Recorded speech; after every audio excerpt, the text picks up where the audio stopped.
Conectado com você, conectado com o mundo. Hoje em dia está no ar, hoje em dia é seu, hoje em dia é nosso. Que Deus te guarde, te proteja e te faça companhia. Continuamos trazendo a melhor informação para você que liga e se liga na tela da Record. E olha, que esta quinta-feira seja produtiva e abençoada para todos nós. Nós começamos falando da reintegração de posse do Centro Paula Souza em São Paulo. E a repórter Larissa Alvarenga está no local e traz outras informações para a gente. Bom dia, Larissa. A reintegração já começou?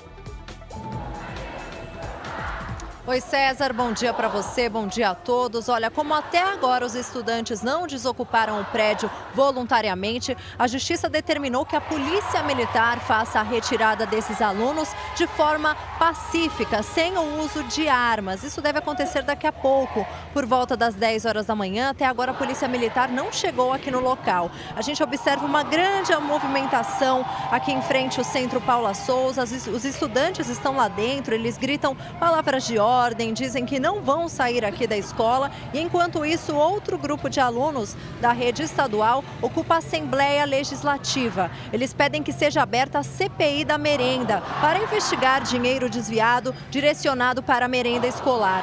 Segundo a assessoria de imprensa da Assembleia Legislativa, mesmo com a invasão dos alunos, hoje os funcionários trabalham normalmente. Ontem foi decretado ponto facultativo. Agora, César, tudo indica que essa reintegração de posse deve acontecer assim que a Polícia Militar chegar aqui no local. Voltamos ao estúdio do Hoje em Dia. Obrigado pelas informações, Larissa. Uma ótima quinta-feira para você. Evidentemente, Hoje em Dia vai continuar a postos, acompanhando todos os detalhes e a qualquer momento poderemos voltar ao vivo, trazendo novas informações para você. Lembrando que a gente torce sempre para que tudo seja feito de maneira pacífica e democrática. Por falar nisso, a Justiça de São Paulo analisa o pedido de reintegração de posse também da Assembleia Legislativa, ocupada desde terça-feira também por estudantes. Eles exigem a abertura de uma CPI para investigar a fraude na merenda escolar. Do lado de fora, confusão entre policiais, militares e alunos. Do lado de dentro, dezenas de estudantes ocuparam durante toda a quarta-feira a Assembleia Legislativa de São Paulo. A gente só sai daqui se a CPI sair. E nos corredores da Assembleia, os deputados Paulo Telhada e Antônio de Olim discutiram com uma manifestante.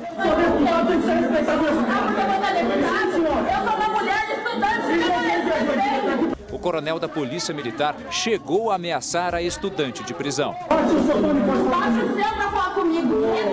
Integrantes do Conselho Tutelar e da OAB foram ver as condições em que os manifestantes estavam.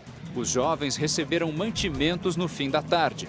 Esse é o ponto mais próximo que nós podemos chegar aqui do plenário, que está ocupado pelos estudantes. Eles estão aqui nos lugares que tradicionalmente são usados pelos deputados, gritam palavras de ordem, justamente pedem a abertura da CPI para as investigações sobre a merenda escolar. O presidente da Assembleia Legislativa, Fernando Capês, é um dos investigados no esquema de superfaturamento e pagamento de propina em contratos de várias prefeituras do estado com uma cooperativa agrícola. Ele nega envolvimento e diz que é a favor das investigações. Como meu nome foi envolvido de uma maneira criminosa, irresponsável, eu sou o principal interessado que as investigações caminhem, que as testemunhas prestem depoimento. A CPI tem 25 assinaturas. Para ser aberta, precisa de 32. E por falar em confusão, mais uma vez não houve votação do projeto de lei que regulamenta o aplicativo Uber em São Paulo. Protestos e bloqueios pararam o trânsito na capital paulista. Acompanhe. Os taxistas fecharam vários pontos da capital e fizeram uma carreata até a Câmara Municipal. Também teve confusão entre representantes da prefeitura e taxistas perto de uma ponte, inaugurada pelo prefeito Fernando Haddad. O protesto aconteceu depois que taxistas descobriram que o sobrinho de Haddad é funcionário do Uber. A Prefeitura de São Paulo confirmou a informação. O prefeito só chegou depois que os taxistas deixaram o local. Sempre os recebi com a maior educação. Se eles tiverem qualquer denúncia a fazer, tragam ao meu conhecimento. Se houver qualquer irregularidade. Agora, não tem cabimento esse tipo de coisa na rua. Em nota, o Uber classificou como incorreto e injusto dizer que a presença de Guilherme Nazar na empresa tem qualquer relação de parentesco com o prefeito. Toda a frente da Câmara de Vereadores também foi ocupada por taxistas. O projeto que regulamenta o serviço de transporte de passageiros por meio de aplicativo seria o último a ser votado. Como as 5 sessões extraordinárias previstas não aconteceram por falta de quórum, a votação da proposta pelos vereadores ficou mais uma vez para outro dia. Você que acompanha Hoje em Dia sabe que muitas vezes nós mostramos aqui fatos e acontecimentos inusitados, não é? Mas veja esse caso. Um homem supostamente bêbado furtou um ônibus, perdeu o controle da direção e invadiu uma oficina mecânica. Veja só o estrago que ele fez. A cena é de impressionar. Metade do ônibus ficou dentro da oficina mecânica. O motorista perdeu o controle da direção e invadiu o local. Antes, ele levou tudo pela frente. Rede de energia elétrica, poste e parede. Dentro do prédio, mais prejuízos. Derrubou a parede e derrubou um banheiro que tem lá dentro. Aí ele amassou um Corolla, um Siena e um Ford Ka. 3 carros que estavam dentro da empresa. O acidente foi por volta da 00:30, no cruzamento das ruas Augusto Gil e Camilo Peçanha, na Vila Nova Cachoeirinha, zona norte de São Paulo. Segundo a polícia, o açougueiro Júlio César Pereira, de 29 anos, estava bêbado e viu o ônibus na rua, em frente à garagem. As chaves estavam no contato. Ele então deu partida e saiu em alta velocidade. Depois de furtar o ônibus, o suspeito bateu em um carro que estava estacionado e nesse outro ônibus aqui, olha só, as marcas estão aqui no para-choque. E o que aconteceu? O motorista desse coletivo, ao perceber que ele estava alterado, começou a persegui-lo na tentativa de parar o ônibus e evitar o pior, mas ele não conseguiu. Essa perseguição em alta velocidade durou cerca de 5 minutos, até que aqui, nesse ponto, o suspeito perdeu o controle da direção e o resultado foi esse aí. Ele estava com dificuldade assim de explicar o que estava acontecendo, não sabia direito como é que tinha vindo parar no local, então aparentemente estava embriagado. Wagner é o dono do carro atingido no meio do caminho. Ele diz que quase foi atropelado. Mesmo assim, entrou no ônibus que vinha atrás perseguindo. Para tentar pegar ele, para saber o que está acontecendo, que podia matar alguém, né? Alguma criança aí. Quando a gente veio atrás que paramos ali, ó, ele entrou aqui com tudo. Depois da batida, Júlio César desceu do ônibus e tentou fugir correndo, mas foi imobilizado até a chegada da polícia. Estava alterado loucamente, não sei se ele tinha bebido, o que ele tinha feito. Estava loucamente alterado. Marco é dono de um dos 3 carros atingidos pelo ônibus dentro da oficina. Estava falhando, o mecânico falou, deixa aí, pode ser vela, alguma coisa, deixei lá. O estrondo foi grande, né? E aí as luzes também apagou tudo, os fios começou a pegar fogo. Aí eu falei, agora foi... Abri a janela e vi o ônibus entrando lá, já estava lá dentro da oficina já. Júlio César passou pelo IML e depois foi levado para a delegacia, visivelmente alterado. O que você fez lá? Eu não fiz nada, eu saí do meu trabalho agora. Imagine se tivesse feito alguma coisa. Um policial militar saiu para encontrar um amigo e não voltou para casa. A caminhonete dele foi encontrada queimada e a polícia está investigando, evidentemente, mas a família acredita que ele foi executado. Desde o desaparecimento do marido, Daniele conta com a ajuda de outros policiais militares. O momento é de angústia. Tô sem chão, porque é horrível você ter uma pessoa que você ama e não saber nem onde ela está, o que está acontecendo, o que está se passando, com quem ela está, como ela está se sentindo. É horrível, a pior sensação do mundo. O cabo Maurício José de Oliveira tem 47 anos. Destes, 19 na PM. É considerado um ótimo policial. O Maurício ele é um policial, ele é extremamente metódico, faz tudo certinho, nunca se atrasou, nunca faltou serviço, nunca nos deu problema nenhum. Funcionário do setor administrativo de um batalhão em Embu das Artes, na Grande São Paulo, Maurício trabalhou normalmente na última segunda-feira. No final do dia, voltou para casa na mesma cidade. Encontrou Daniele, tirou a farda. Como tinha um encontro com um amigo, Maurício pegou o carro e saiu. De casa, o policial rodou apenas 2 quilômetros. Veio até perto desta delegacia de carro. Encontrou o amigo, conversou com ele, estava calmo e sem pressa. Saiu daqui meia hora depois, mas não voltou para casa. Daniele acredita que o marido foi ou tentou ir para outro endereço e sumiu. Depois que ele conversou, ele não falou mais nada. Esse amigo achou até que ele teria voltado para casa, só que ele não voltou. Celular na caixa postal, nenhum contato do marido. Horas depois de perceber que havia algo errado, Daniele soube que o carro do policial havia sido encontrado. Esta caminhonete, toda queimada, numa estrada em Vargem Grande, a 40 quilômetros de distância da casa do PM. Desde então, o tenente Paulo César explica que equipes têm se revezado na região à procura do colega. Uma área rural, assim, só sítio, residências bem distantes. No local onde o carro estava, uma mata bem fechada. Maurício usava calça jeans e moletom cinza na noite do desaparecimento. Estava com os documentos, celular e a arma da Polícia Militar. A família já esteve em hospitais e IML. Daniele ligou para todos os amigos. E nada. Porque se alguém tivesse visto ele passando em algum lugar, a gente saberia pelo menos qual bairro procurar, onde procurar, mas ninguém. Até agora a gente não conseguiu informação de nada. Um motociclista reagiu a um assalto e foi morto com um tiro no peito no interior de São Paulo. A câmera de segurança de uma padaria registrou a ação dos criminosos. 2 homens armados chegam em um carro roubado e entram na frente do motociclista que estava parado. O rapaz tenta escapar e é baleado. Ele chegou a ser socorrido, mas morreu a caminho do hospital. Na fuga, os ladrões ainda atropelaram um ciclista. O grupo foi localizado pela polícia e preso em flagrante. A ação aconteceu em Jacareí, no Vale do Paraíba, interior de São Paulo.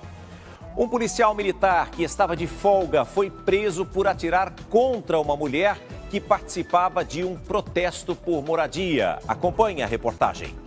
A manifestante atingida pelo tiro permanece internada neste hospital. Edilma Aparecida Vieira dos Santos, de 36 anos, passou por cirurgia e não corre risco de morrer. Ela foi baleada durante um protesto por moradias organizado pelo Movimento dos Trabalhadores Sem Teto. Está atirando no meio de todo mundo que tinha mulheres, crianças, idosos, família, trabalhadores. Ainda na calçada, Edilma recebeu a ajuda de outros manifestantes e de policiais militares. Os integrantes do movimento pretendiam chegar com a passeata até a prefeitura aqui de Tapecerica da Serra, na Grande São Paulo. Só que no meio do caminho, um homem de dentro de um carro preto atirou na direção dos manifestantes e fugiu. A placa do veículo foi anotada e logo depois o atirador foi identificado. É um soldado da Polícia Militar. O soldado que trabalha em um batalhão de Santo Amaro não teve o nome divulgado. Segundo nota da Polícia Militar, ele foi preso em flagrante por tentativa de homicídio e já está no presídio militar Romão Gomes, na zona norte da capital. O soldado disse em depoimento que atirou acidentalmente porque integrantes da passeata bateram no vidro do carro dele. O movimento negou qualquer violência por parte dos manifestantes. E uma ação de um outro policial foi flagrada por uma câmera de segurança. Este PM agrediu um adolescente durante uma operação. O jovem de 15 anos que está no canto do vídeo mexia no celular com um fone de ouvido quando este policial militar questionou se ele estava gravando a ação da polícia no comércio da região. Veja, né? Isso aconteceu em Guaratiba, no Rio de Janeiro. O jovem teria respondido apenas que não. Olha, estou apenas aqui ouvindo minha música. O PM não acreditou. Deu um tapa no rosto do rapaz e ainda ameaçou. A família foi à corregedoria para denunciar e registrou a ocorrência. Nós temos noticiado aqui alguns casos em que familiares estão envolvidos em muitos crimes. Veja esse. Mãe e filha foram presas suspeitas de planejar o roubo de um malote com 60 mil reais. O dinheiro estava em poder do funcionário de um cartório. A mãe vai na frente, veste vermelho. A filha aparece atrás com uma jaqueta de couro. O destino das duas é o mesmo, a cadeia. Família que comete crime unida vai presa unida, né? É isso que eu posso te dizer. De acordo com a polícia, Tamires e Elaine Guimarães dos Santos elaboraram um plano que não deu certo. Um funcionário deixa o cartório da Ilha do Governador, na zona norte do Rio. Ele carrega uma mochila com 60 mil reais para fazer um depósito bancário. No meio do caminho, é surpreendido por 2 criminosos de moto. Os assaltantes pegam o dinheiro e fogem. Policiais civis que passavam pelo local iniciam uma perseguição. Os bandidos perdem o controle e batem um poste. O acidente na estrada do Galeão provoca as mortes de Adilson Nolasco Menezes e Lucas Barbosa Lopes. A ação deixou uma pergunta no ar. Como os ladrões sabiam que a vítima levava 60 mil reais? Os investigadores tinham uma suspeita. Os bandidos teriam recebido informações privilegiadas. O celular de um dos assaltantes, apreendido aqui no dia do crime, transformou a desconfiança em certeza. Familiar de um dos autores, nós solicitamos que nos desse a senha para desbloquear e solicitamos que ela tivesse acesso às conversas e que nos passasse. E sob a alegação de que ela estaria contribuindo para a justiça, foi o que foi feito. A polícia então descobriu que um dos assaltantes, Adilson, trocou várias mensagens de WhatsApp com Tamires. Veja os diálogos dias antes do crime. Tamires escreve: "Quero dinheiro." O ladrão ri e completa: "Só mostrar quem é e o dia e a hora que ele vai ao banco." Tamires manda a foto da vítima. A conversa continua. Adilson quer mais detalhes e pergunta: "Mas tem como saber o dia que ele vai com 20 mil?" Tamires responde: "Aí só resolvendo com minha mãe junto, porque ela faz as contas e dá o dinheiro para ele ir no banco." A polícia descobriu que Tamires e o assaltante namoravam há 7 meses. Faltava então a última peça do quebra-cabeça, a identidade da mãe da jovem. Os agentes ouviram todos os funcionários do cartório e encontraram a mãe de Tamires entre eles. Depois de 2 meses de investigação, a justiça determinou a prisão de Elaine e da filha. Os agentes da delegacia da Ilha do Governador montaram uma operação e seguiram para o cartório. Estas imagens foram gravadas por um dos investigadores. As equipes entram no estabelecimento e vão direto para a mesa da funcionária. A delegada dá voz de prisão. Elaine Guimarães dos Santos é algemada. Em seguida, é retirada pelos policiais do local onde trabalhava há 4 anos. O responsável pelo cartório ficou surpreso e preferiu não gravar entrevista. Ele disse que a funcionária nunca chegou atrasada, nem apresentava sinais de envolvimento em crimes. Ao saber da prisão, a filha de Elaine, Tamires, resolveu se entregar. A polícia acredita que ela tenha convencido a mãe a colaborar com o roubo de 60 mil reais. Os agentes já têm certeza de que Tamires recrutou um namorado. Ele estava sem trabalhar há um tempo e a própria irmã disse que ele foi incentivado por ela. E da análise das conversas do aplicativo, nós verificamos que efetivamente ela incentivou, ela daria esse serviço para outra pessoa fazer.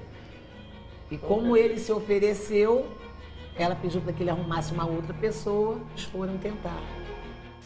Nós mostramos para você recentemente aqui no Hoje em Dia que os Correios têm se tornado um dos alvos preferidos dos bandidos. E isso acontece também na cidade maravilhosa do Rio de Janeiro. Para que você tenha uma ideia, só no ano passado, quase 60 mil mercadorias foram roubadas. Um prejuízo avaliado em torno de 11 milhões de reais. 9 assaltos em 8 anos de serviço. A gente acha que a gente vai acontecer de tudo, que a gente vai perecer ou vai morrer, a gente só pensa na família. Dirigir o carro amarelo pelas ruas do Rio virou sinônimo de perigo. Já me assaltaram de pistola, 38, já vi carro com fuzil lá dentro também, o cara me assaltar, um com a pistola na mão, o outro com fuzil e tal. O que fica é aquela sensação de medo. Esse vídeo mostra como os ladrões atacam. O motorista acaba de fazer uma entrega e é rendido por 2 homens. Os números são surpreendentes. Só no ano passado, 5 mil veículos dos Correios foram assaltados, metade no Rio de Janeiro. Foram quase 60 mil mercadorias que não chegaram ao destino. Um prejuízo de mais de 11 milhões de reais.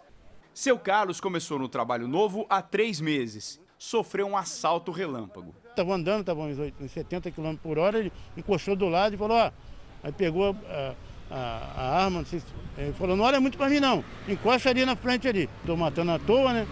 Eu fiquei assustado. Eles estão matando à toa mesmo. Em nota, a Polícia Federal afirma que vem intensificando a atuação no combate ao roubo de cargas dos Correios.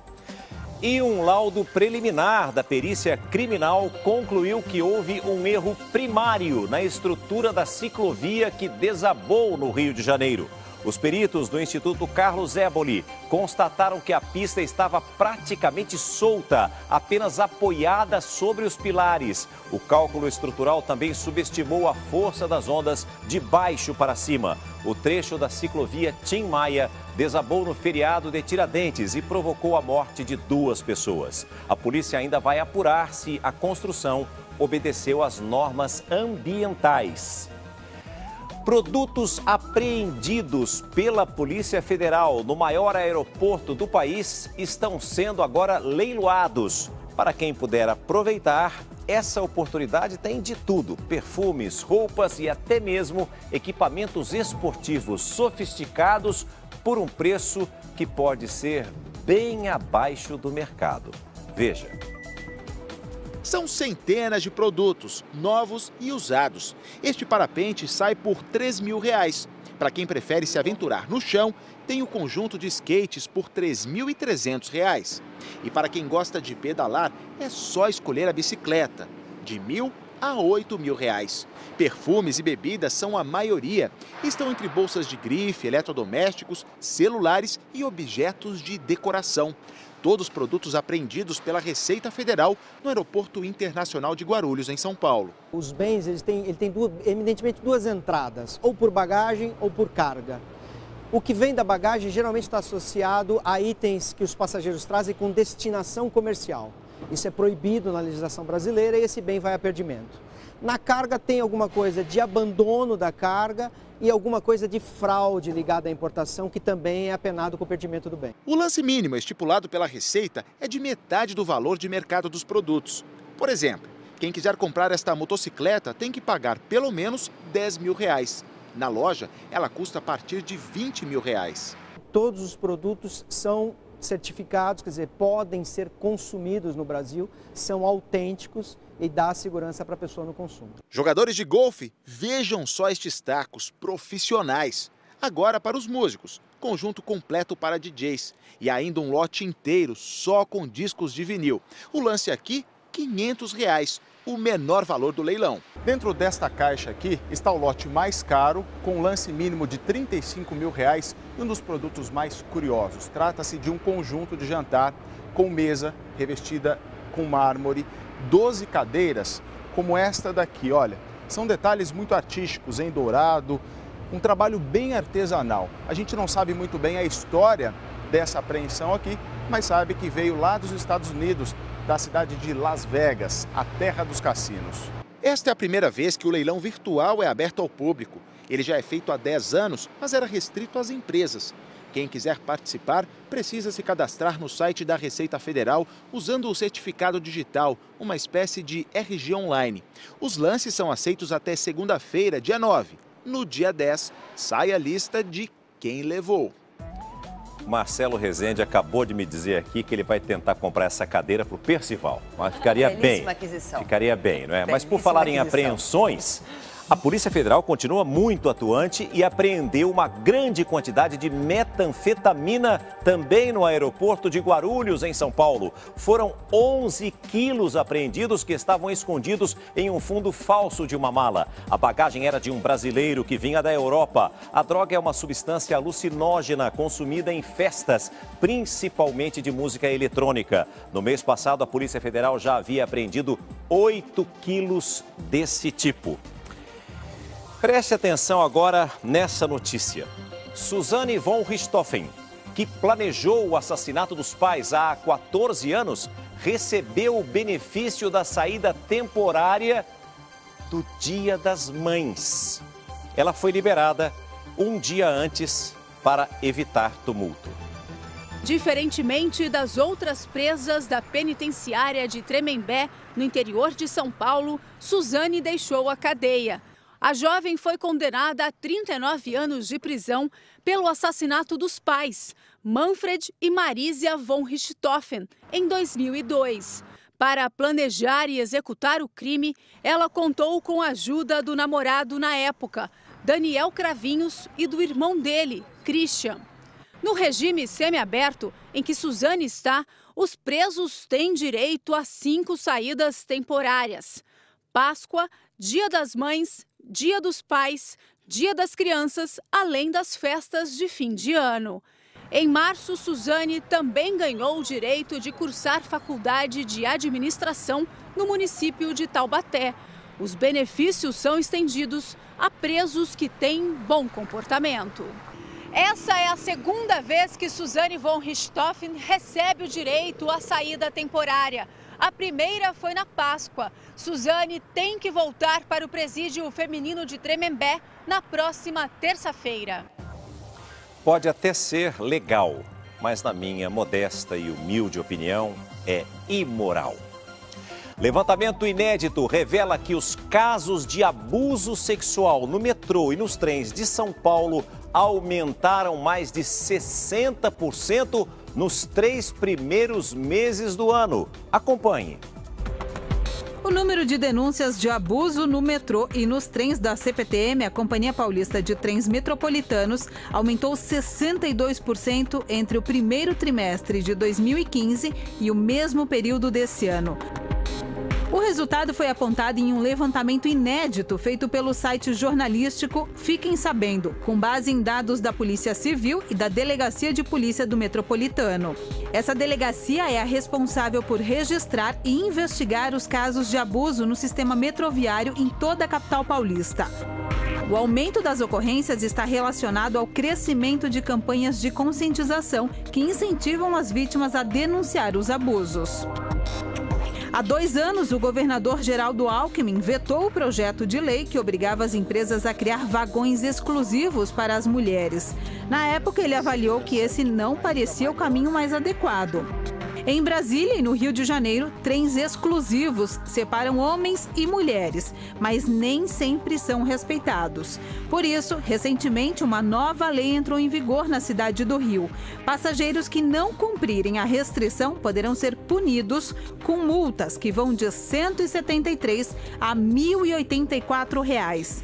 Em caso de descumprimento, as empresas também podem levar advertências ou multas de até R$ 30 mil. Ontem nós mostramos aqui para você um caso, se não me falha a memória, na Turquia, não é? De um homem que tentou fazer o abuso contra uma mulher e foi agredido dentro de um ônibus. Nós precisamos de mais câmeras e principalmente que as mulheres tenham mais coragem para denunciar, porque isso continua acontecendo, lamentavelmente, dentro dos coletivos em São Paulo e em todo o Brasil. E agora vamos voltar ao Centro Paula Souza, aqui em São Paulo, onde a repórter Larissa Alvarenga tem as informações sobre o processo de reintegração de posse do prédio ocupado por estudantes desde o último final de semana. Larissa, é com você. A polícia está conseguindo retirar os estudantes, mesmo sem o uso de armas, já que está proibido? Olha, César, a Polícia Militar ainda não chegou. Tudo indica que assim que a PM chegar, a reintegração de posse deve começar. A Justiça determinou que os policiais façam a retirada desses estudantes aqui do Centro Paula Souza de forma pacífica, sem o uso de qualquer tipo de arma. Lembrando que eles estão aqui há mais de uma semana, né? Eles entraram na última quinta-feira. Eles protestam contra a falta de merenda nas escolas e também contra os cortes nos repasses para a educação. A gente observa, os estudantes continuam aqui, até agora eles estavam gritando palavras de ordem e disseram que só vão sair, ou melhor, que eles vão negociar assim que a Polícia Militar chegar. Então a expectativa é muito grande, viu? Voltamos ao estúdio do Hoje em Dia. Obrigado pelas informações, Larissa. Vamos continuar atentos e a qualquer momento traremos novas informações. E de São Paulo vamos para Brasília, porque a capital federal está vivendo uma quinta-feira muito agitada, porque o ministro do Supremo Tribunal Federal determinou o afastamento do presidente da Câmara, Eduardo Cunha. E o repórter Alessandro Saturno tem todas as informações para a gente. Ô Saturno, como é que fica a situação agora? Bom dia para você. Olá, César, bom dia. Olha, essa notícia caiu como uma bomba hoje aqui em Brasília. O Eduardo Cunha ele foi notificado mais cedo. Neste momento, ele está na casa dele, juntamente com o advogado e também acompanhado de aliados. Essa decisão do ministro relator aqui da Lava Jato no STF, o ministro Teori Zavascki, é uma decisão liminar, ainda precisa ser analisada pelo plenário. Mas essa decisão foi concedida pelo ministro Teori Zavascki, tendo em vista um pedido do Procurador-Geral da República, Rodrigo Janot, que apontou aí 11 situações em que Eduardo Cunha teria usado o cargo para constranger e intimidar servidores, advogados, parlamentares e também atrapalhar as investigações. Eduardo Cunha, que já é réu na Lava Jato aqui no Supremo Tribunal Federal, ele é acusado de lavagem de dinheiro, corrupção e também de fazer parte do esquema de propina da Petrobras. Teria recebido aproximadamente 5 milhões de dólares para facilitar a compra de navios sonda para a estatal. Esse é um processo. Hoje à tarde também vai ter um julgamento de um pedido que foi feito, uma DPF, que é a ação de descumprimento de preceito fundamental, por parte do partido Rede. O partido pediu que o Supremo impeça aqueles que estão na linha sucessória, vice-presidente, presidente do Senado, presidente da Câmara e até mesmo presidente do Supremo Tribunal Federal, aqueles que estejam sendo réus em algum processo, que eles venham a ocupar, seja a vice-presidência ou a presidência da República. Esse julgamento está mantido e começa às 2 da tarde aqui no Supremo Tribunal Federal e a gente vai acompanhar a tudo, César, de pertinho, com você. Obrigado pelas informações, Saturno. Uma ótima quinta-feira para você. Poderemos voltar a qualquer momento trazendo novas informações ao vivo para você também de Brasília. É impressionante como os nossos políticos, em todas as instâncias, desde os vereadores em quaisquer municípios desse país até o mais alto escalão na capital federal, sempre estão envolvidos com investigações e com denúncias. É impressionante. A Procuradoria-Geral da República pediu autorização ao Supremo Tribunal Federal para investigar a nomeação de Lula para a Casa Civil, que daria a ele o foro especial. O Supremo mantém sigilo judicial sobre a questão e sustenta que não partiu do tribunal o vazamento do pedido de abertura de inquérito. O Procurador-Geral da República, Rodrigo Janot, teria encaminhado nesta terça ao STF o pedido de investigação contra a presidente Dilma, o ex-presidente Lula e o advogado-geral da União, ministro José Eduardo Cardoso. A acusação: dificultar as apurações da Operação Lava Jato. Os fatos narrados pelo Procurador-Geral vão desde a tentativa de nomear Lula para a Casa Civil, supostamente para obter foro privilegiado perante a Justiça, até as revelações do senador Delcídio do Amaral em depoimento sob delação premiada. Para decidir sobre a abertura de inquérito, como a questão envolve a presidente da República, o ministro relator Teori Zavascki pode levar o assunto ao plenário do tribunal. Em declaração à imprensa, Dilma atacou Delcídio do Amaral e prometeu ir ao Supremo contra o vazamento do pedido de inquérito. As denúncias feitas pelo senador Delcídio do Amaral, elas são absolutamente levianas e, sobretudo, mentirosas. Aqueles que vazaram têm interesses escusos e inconfessáveis. E eu vou solicitar ao ministro da AGU que solicite a abertura no Supremo para apurar esses vazamentos. Quero saber quem é o autor ou os autores do vazamento. O relator da comissão do impeachment no Senado defendeu o afastamento da presidente Dilma. Para ele, o governo cometeu crime de responsabilidade fiscal. O senador de Minas Gerais defendeu sua atuação na relatoria por ter sido eleito pelo colegiado, mesmo pertencendo ao PSDB. Rebateu o argumento da defesa de que o processo deveria aguardar o julgamento das contas do governo referentes a 2014 ou a prestação das contas de 2015. Acusou a presidente Dilma de ferir a lei de responsabilidade fiscal quando emitiu decretos de créditos suplementares. Está em risco, nesse momento, a preservação de um regime de responsabilidade fiscal conquistado a duras penas. Antônio Anastasia viu crime do governo ao contratar operações de créditos, como no Plano Safra.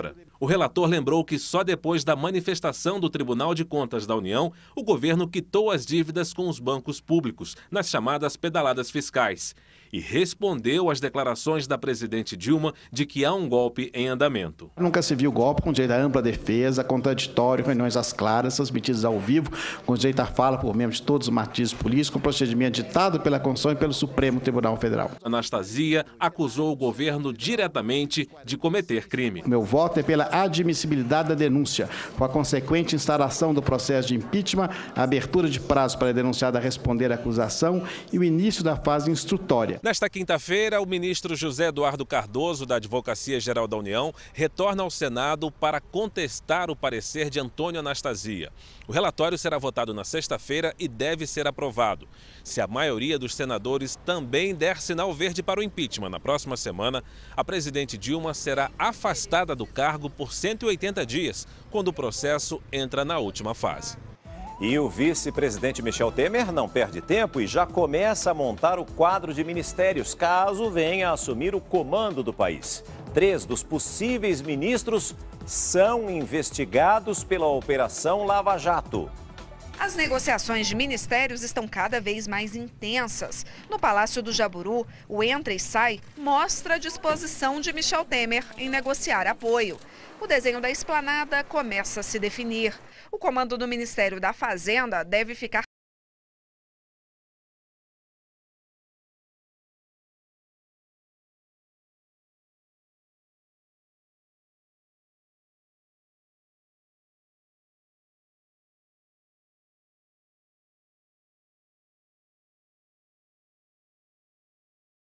do Planejamento. Gedel Vieira Lima, também do PMDB, fica com a Secretaria de Governo. E o Ministério do Turismo com o ex-ministro da pasta, Henrique Eduardo Alves, do PMDB. Os transportes com o deputado Maurício Quintela, do PR. A pasta de Ciência e Tecnologia deve ficar com o presidente do PRB, Marcos Pereira. A pasta da Educação deve ficar com o deputado Mendonça Filho, do DEM. No Ministério da Integração Nacional, o PSB indicou Fernando Coelho Filho. O Ministério das Cidades, o nome mais cotado é Bruno Araújo, do PSDB. O PSD também disputa o cargo, mas deve ficar com o Ministério das Comunicações, provavelmente com Gilberto Kassab. O senador tucano, José Serra, deve assumir o Itamaraty. A Controladoria Geral da União pode ser comandada pela ex-ministra do Supremo, Ellen Grace.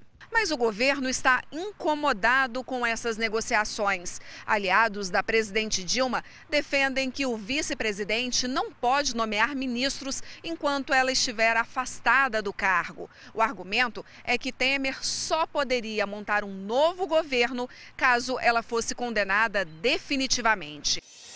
E agora, você vai ver o drama de uma mãe que precisa de um leite especial para alimentar a filha, mas o produto está em falta na rede pública de saúde. Para que você tenha uma ideia, cada lata do produto custa, em média, R$200. Mas a família não tem condições de comprar. Segundo os médicos, se a menina não tomar esse leite, poderá ter sérias complicações de saúde. Veja na reportagem. A mãe prepara a mamadeira de Sofia, mas já está preocupada com a próxima. A última lata de um leite especial para quem tem alergia está no fim. E esse é o único que a recém-nascida pode consumir. E se ela toma outro tipo de leite, ela fica muito mal? Ela fica mal, ela fica doente, ela ficou 1 mês internada por causa do leite. A lata rende 40 preparos, o suficiente para alimentar Sofia durante 5 dias. E custa quase R$200. É muito dinheiro para uma família humilde. Uma pessoa que trabalha numa fábrica não tem um salário tão alto assim para poder arcar, né, com a despesa de quase 600, 700 reais por semana, né? A família ganhou o direito de buscar 6 latas por mês na farmácia de alto custo do governo do estado. Mas no posto de Guarulhos, o produto está em falta desde o fim de abril. A avó foi lá e gravou a resposta que ouviu da funcionária. Sim, tem falta, não entregaram para nós. Só que foi feito o pedido, Eliana conseguiu retirar apenas uma das 6 latas que tem direito. O leite foi deixado no posto para doação por outra mãe. A alergia à proteína do leite é diferente da intolerância à lactose. Os casos de alergia são mais raros e obrigam a criança a uma dieta radical, sem o consumo de nenhum derivado do leite. Por isso, a lata que a menina Sofia precisa custa tão caro. O médico explica que para recém-nascidos não é possível substituir o leite especial, porque nessa fase eles não comem alimentos sólidos. Sofia pode ter problemas de saúde graves se não seguir o tratamento indicado. Rinites, bronquites, perda severa de peso ou baixo ganho de peso, problemas neurológicos e pode até levar na afilaxia e até a morte. É por isso que a família está tão aflita. Mãe e avó sabem dessa necessidade, mas se sentem impotentes diante da falta do produto. Eu fico triste, né, porque a menina precisa mamar. Toda vez que eu não sinto muito prazer de, vou fazer o leite, porque eu fico pensando, meu pensamento tá acabando. Olha, só quem passa por um problema, seja ele qual for, é que sabe o drama de cada um. Você ouviu o médico dizendo que nada pode substituir esse leite porque a criança não pode ingerir nada sólido, nenhum alimento sólido. Segundo a Secretaria Estadual da Saúde, um impedimento judicial da empresa que produz o leite impossibilita a compra. Por isso, o estoque está baixo. Enquanto a situação não é normalizada, a Secretaria sugeriu que a mãe faça a substituição por um leite similar. Bom, o médico diz que não dá para substituir. Eu até concordo, está em falta. Você pode fazer a sugestão, mas é o seguinte, minha senhora, nós não temos esse produto, mas estamos sugerindo esse aqui. A senhora leva este e pergunta para o médico se a criança pode tomar. Apenas sugerir não vai resolver o problema dela, porque ela vai ter que comprar e ela não tem condições financeiras para isso. E agora, vamos falar sobre o drama de muitas mães que, quando ganham a licença maternidade, tem uma dádiva divina, mas quando ela termina e tem que voltar ao trabalho, também ficam divididas e não sabe como fazer. Deixar o filho com uma babá em uma escolinha, em uma creche, muitas acabam sofrendo, evidentemente, e algumas decidem levar o filho para bem perto delas, no trabalho. Veja como isso é possível na reportagem de Samara Bastos. Um privilégio para algumas mães, trabalhar de olho no filho. É muito bom, porque aqui a gente consegue acompanhar, né, o desenvolvimento da criança. Entre um telefonema e uma reunião, a Luciana pode dar atenção à Nina. E enquanto a menina está brincando, a mãe está trabalhando. Aqui dá, né? Em casa não dava, então em casa é difícil, porque eu tenho que ficar de olho nela, nessa época de andar, de mexer em tudo. E aqui, como ela fica lá embaixo com os cuidadores, a gente tem essa área de trabalho, né? Para conseguir se concentrar, dá. Então, assim, às vezes eu fico, não tenho muito tempo, às vezes eu fico 1 hora aqui. E 1 hora concentrada trabalhando rende como se fosse o dia inteiro. É que ela trabalha em um escritório compartilhado que permite que mães tragam os filhos, o chamado coworking familiar. Funciona assim, a pessoa paga pelo tempo que usa o espaço e, neste caso, a diária inclui cuidados com a criança. Quem trabalha aqui garante que a produtividade é muito maior do que em casa.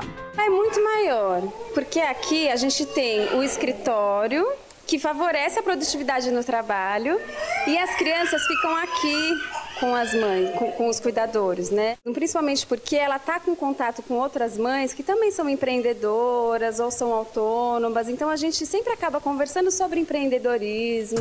A ideia de unir família e trabalho surgiu das irmãs Eliana e Elisa. As duas têm filhos pequenos e não suportavam ficar longe das crianças enquanto trabalhavam. Aí elas decidiram montar este espaço, onde as mulheres podem desempenhar o papel de mãe e profissional ao mesmo tempo. Muitas vezes a mãe opta pelo home office para poder ficar mais perto do filho. Hoje, 12 mães trabalham no escritório, cada uma faz o seu horário. Manuela trocou de profissão para ficar perto das 2 filhas e diz que a escolha foi certeira. A gente consegue estar inteira aqui, né? A gente sabe que qualquer problema, a gente escuta o choro, a gente já identifica, já até sabe quem está chorando. Às vezes a gente ouve e fala, olha, a sua está chorando, é a minha, eu vou descer. Porque assim, você sabe que qualquer coisa você tá ali. Você não precisa se deslocar, você não tá aqui, de repente, como será que ela tá? Você sabe como ela tá. Bateu aquele negócio, aquela angústia, você desce, dá uma olhadinha, volta mais tranquila. Para controlar essa criançada toda e dar um suporte às mães, as empresárias contratam cuidadoras, que têm o papel de manter as crianças ocupadas. As crianças ficam em diversas atividades durante o dia, né? Tem brincadeiras dirigidas, tem brincadeiras livres. A alternativa que essas mães encontraram é sim uma boa opção, segundo esta psicóloga. pode ter uma vantagem importante para o desenvolvimento dessa relação e da criança também, de segurança, de ter a mãe perto dessa criança, né, dela se sentir cuidada, acolhida. Mas é importante que as mães expliquem que não estão tão disponíveis. A criança precisa entender que ali é um ambiente de trabalho e a atenção da mãe será dividida. Ela pode dizer para a criança, agora a mamãe vai precisar trabalhar, daqui a pouco a gente vai estar junto, né? Dá algum sinal de que ela está ali disponível, mas ela também tem essa outra atividade que é importante, que é o trabalho dela. Do outro lado da cidade, as mães também podem trabalhar tranquilas e bem pertinho dos filhos. Esta escola atende filhos de funcionários da Universidade Federal de São Paulo. Hoje são cerca de 490 crianças entre 6 meses e 10 anos de idade. Todas estão a poucos passos das mães. Para as famílias em geral, o benefício principal é da comodidade, de estar perto, a mãe ter segurança de saber, ela vem com o filho, muitas mães moram longe, mas trazem o filho junto, deixam a criança aqui, então ela pode vir amamentar, ela trabalha mais feliz com certeza, mais tranquila. Bruna trabalha no hospital do outro lado da rua. A cada 3 horas, ela vem amamentar o pequeno Enzo. Fico bem mais aliviada, saber que eu posso estar vindo aqui dar continuidade da amamentação até os 2 anos, que é o que o pediatra indica. Eu fico muito mais tranquila. Depois de ficar 5 meses em casa, praticamente grudada com o filho, a Bruna diz que voltar à rotina não foi nenhum sacrifício. Eu voltei tranquila da licença maternidade, que eu sabia que eu estaria bem perto do Enzo. A escola foi uma alternativa que a universidade encontrou para diminuir as faltas de funcionárias que voltam da licença maternidade. A mãe não precisa faltar, ela é chamada, leva a criança ao médico, retorna a criança à escola e volta para o trabalho. Então, com certeza, para os dois lados, para a empresa, o benefício também é alto. Fabiana trabalha há 20 anos na escola e diz que nunca faltou por causa do filho. O Henry praticamente nasceu aqui e hoje continua bem pertinho da mãe. Traz confiança e assim, até para trabalhar você já sabe que seu filho está em boas mãos.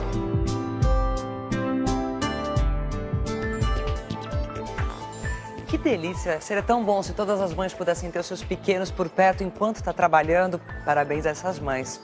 Olha só, gente, ontem eu não estava aqui no programa, sabe por quê? Eu acordei e tive um problemaço nas costas. Travou minha coluna. Passei um bom tempo em casa de molho. Hoje estou aqui de volta. Agora, sabe que isso não é um problema só meu, não? Muita gente sofre com dores na coluna. Segundo a Organização Mundial da Saúde, ela estima que 8 em cada 10 pessoas terão algum tipo de dor nas costas ao longo da vida. Comigo aconteceu bem cedo.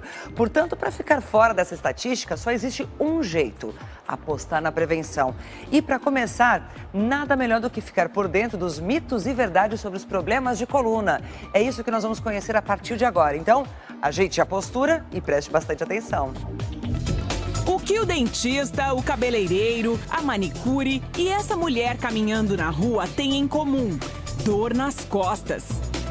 Quando eu durmo de barriga para baixo, costuma doer a minha coluna. A posição de trabalho influencia muito nesses problemas que a gente tem. Ninguém escapa hoje de dores nas costas. Eu acho que é salto e má postura que causa dores nas costas.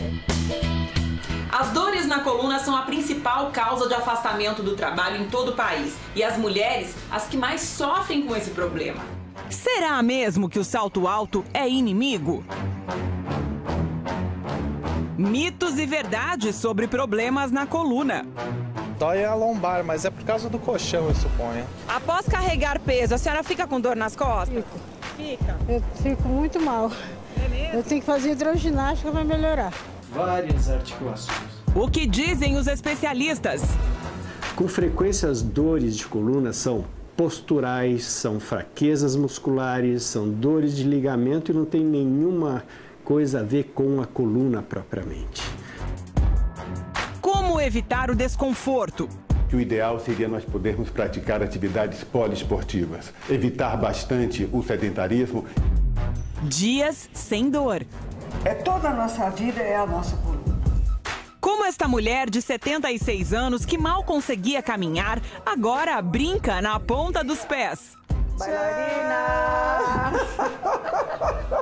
Cirurgia na coluna. Conheça o novo método de baixo risco indicado a quem sofre com dores insuportáveis. O paciente passa a poder andar de novo e alivia grande parte das dores dele.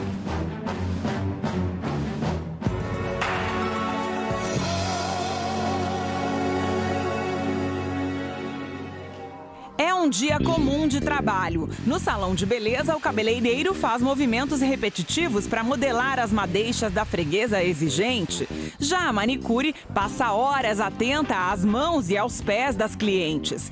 Essa posição de olhar para baixo, inclinando cabeça e pescoço por muito tempo, sobrecarrega os músculos da região, diminui o fluxo de sangue e pode causar lesão na coluna. 20% da equipe reclamava muito em relação a dores nas costas. Além das manicures, grande parte da população também tem esse hábito perigoso.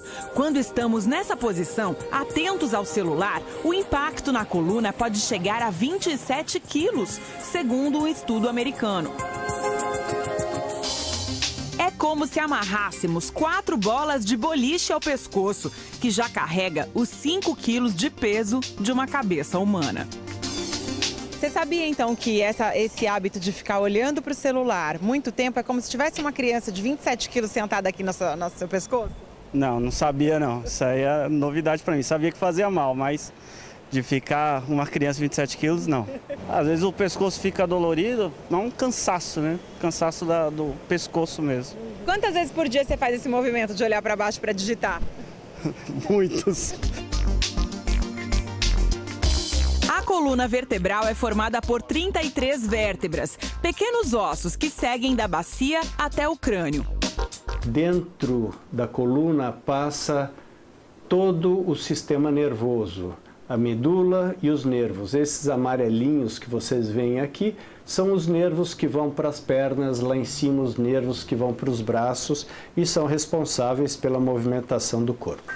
A coluna vertebral é dividida em 4 partes: cervical, torácica, lombar e sacral. O mais comum são os problemas na coluna lombar. Pelo simples fato de que é a coluna lombar que carrega mais peso. Com a idade vem problemas como dificuldade para caminhar, dores que correm pelas pernas. O que é mito? Quais são as verdades sobre causas de dores na coluna? Doutor, quando uma mulher usa salto alto, acaba sobrecarregando alguma parte específica da coluna? O uso do salto alto força a musculatura posterior. Então, na realidade, não está forçando a coluna. Desde que a musculatura esteja preparada para isso, isso não vai acontecer absolutamente nada com a coluna. Vai só ativar a musculatura necessária para esse movimento.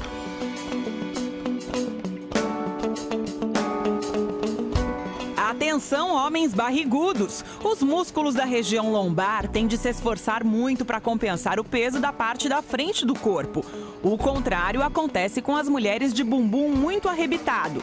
São 2 grupos que costumam reclamar de dores nas costas. O que nós devemos fazer é buscar a correção dessa curva lombar e do quadril dela para evitar qualquer tipo de dor. Então, ao trabalho. Esta é uma sessão de RPG, abreviação de Reeducação Postural Global, uma importante aliada no tratamento de problemas na coluna. Há quem diga que é possível pôr fim a algumas dores nas costas logo na primeira sessão de Reeducação Postural Global. Mito ou verdade? Isso não é mito. Eu cheguei aqui com uma dor na lombar, uma lombalgia, e logo depois da primeira sessão a minha dor já melhorou. O especialista em RPG observa a paciente por vários ângulos e sinaliza as correções. A cabeça, ela não está na mesma linha das costas, então a cabeça está projetada para frente. Isso já é uma ação maior dos músculos da frente que estão puxando essa cabeça.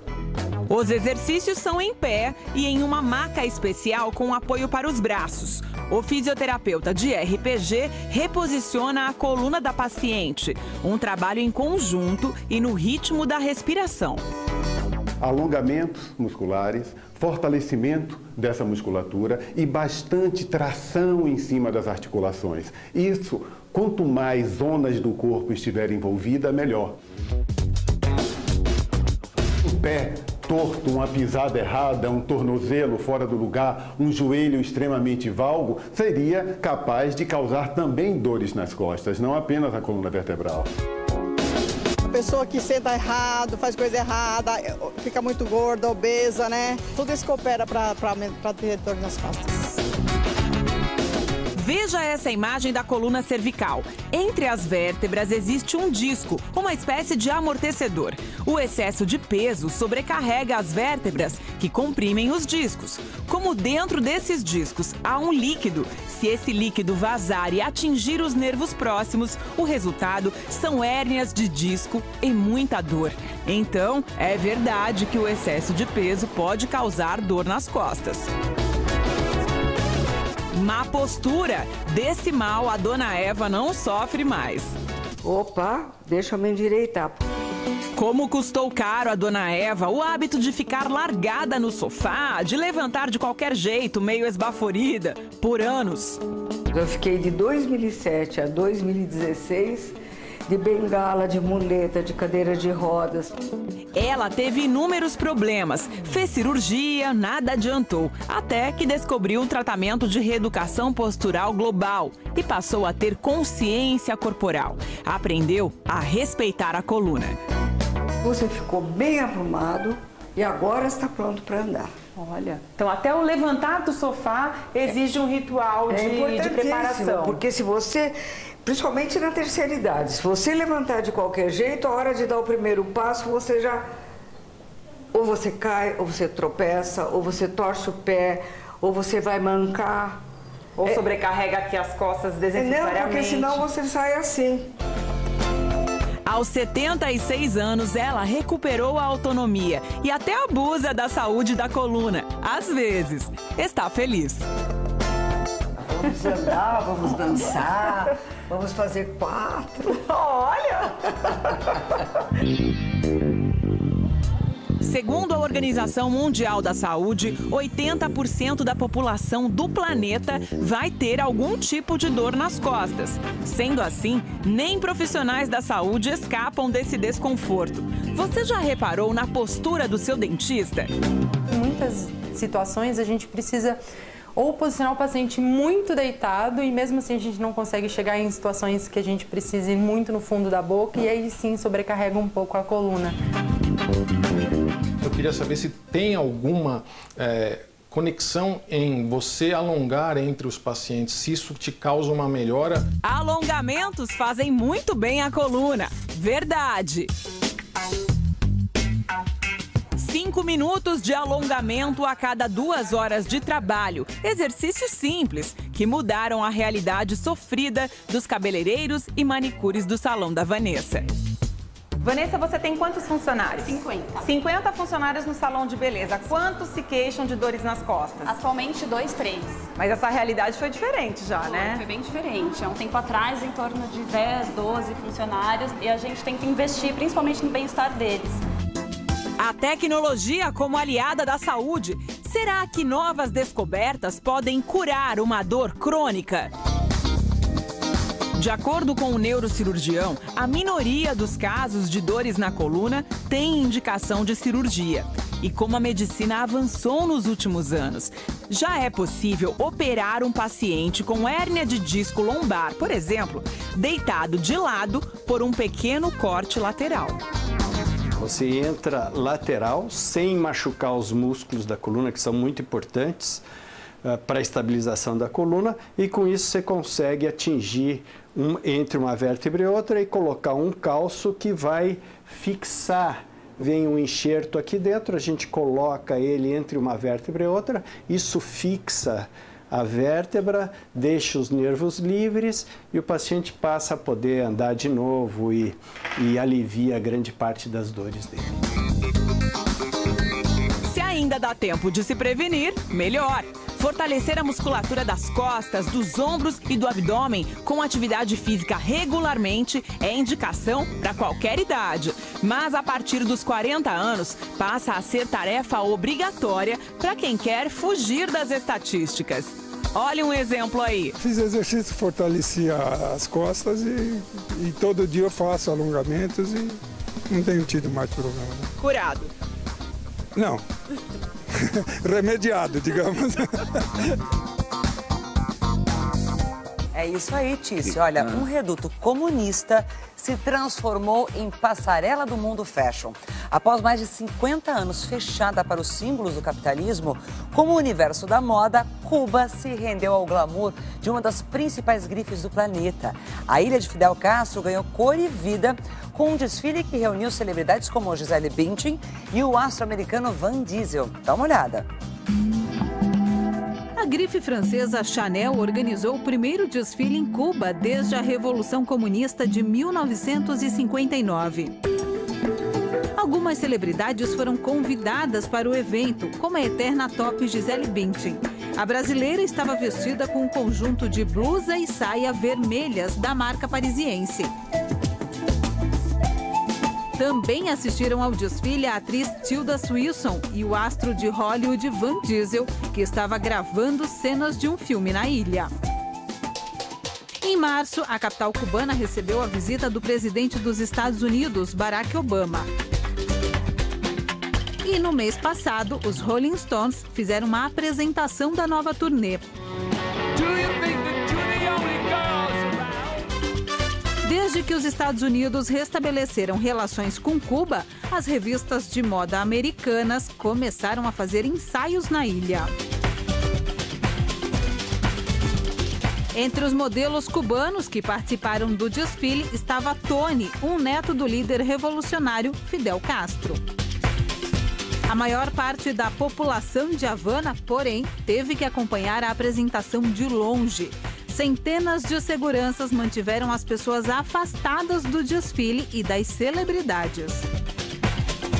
Muitos cubanos se aglomeraram nas sacadas e janelas das casas para ver um pouco do desfile.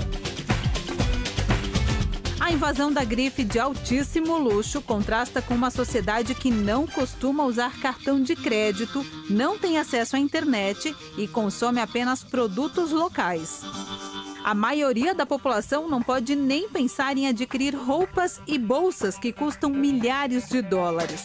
Cerca de 70% dos trabalhadores cubanos trabalham para o Estado, com um salário médio de 25 dólares por mês, cerca de R$88. A ideia do diretor criativo da Chanel é chamar a atenção para a grife com cenários exóticos e pouco explorados pela indústria da moda, como Cuba.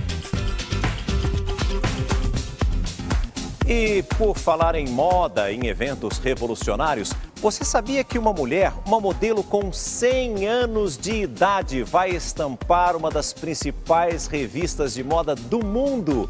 É verdade, eu vou mostrar esse ensaio fotográfico para você contar todos os detalhes. Mas antes, a garotinha de Ipanema tem um recado para você.